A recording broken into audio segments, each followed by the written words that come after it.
of Ireland's natural resources. For centuries past, Britain has plundered Ireland's natural and human resources for its own ends. What say ye? Guilty or innocent?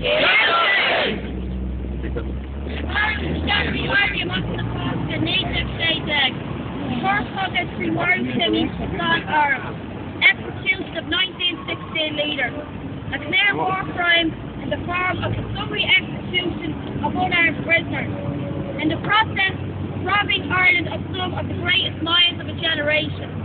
The reigning British monarch at the time, George V, was the last of the Mississippi. What say ye? Guilty or innocent?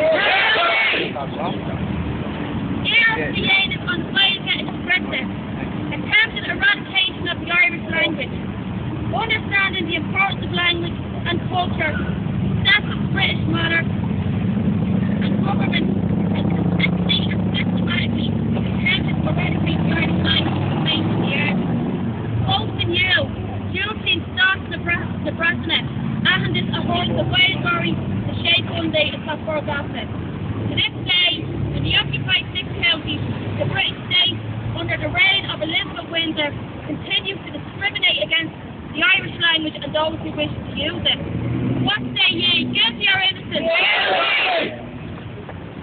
Corby Cush, Lucius Carter Chavez and the Heron, the president of Irish civil rights movement.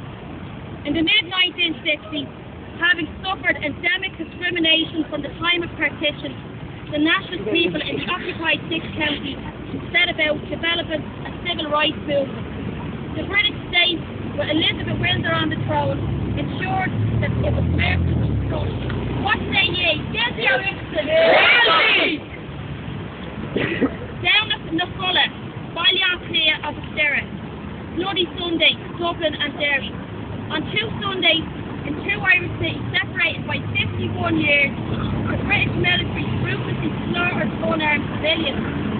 King George V, the last British head of state to visit this city, reigned when Croke Park was attacked, while Elizabeth Windsor pinned medals on the chest of Colonel Derek Wilford, the commanding officer of the troops who committed the Derry massacre.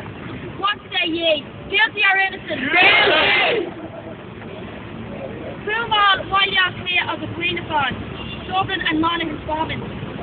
Within 1 mile of where we stand, 26 men, women and children died when 3 car bombs exploded on May 17, 1974.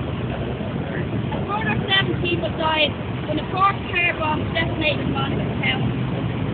Nithi Mila O'Naught in a window in our justice on you, said 3 women are stopping law dead to see the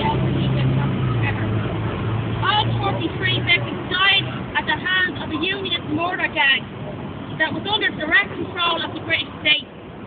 The reigning monarch at the time of the bombing, Elizabeth Windsor, is scheduled to arrive in the city on May 17th, the 47th anniversary of the Dublin and Monaghan bombing.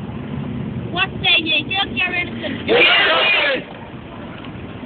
Aidnu Timmy Fullachula Erlafa, torture of Irish political prisoners.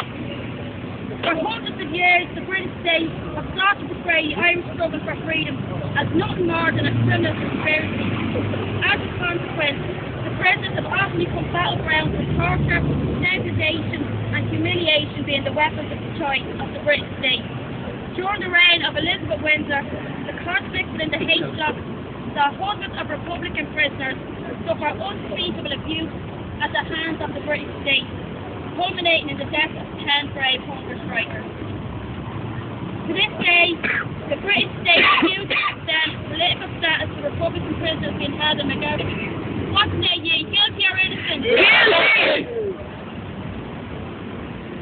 On General Belgrano, a Foro Cabunda Farragut, thinking of the General Belgrano.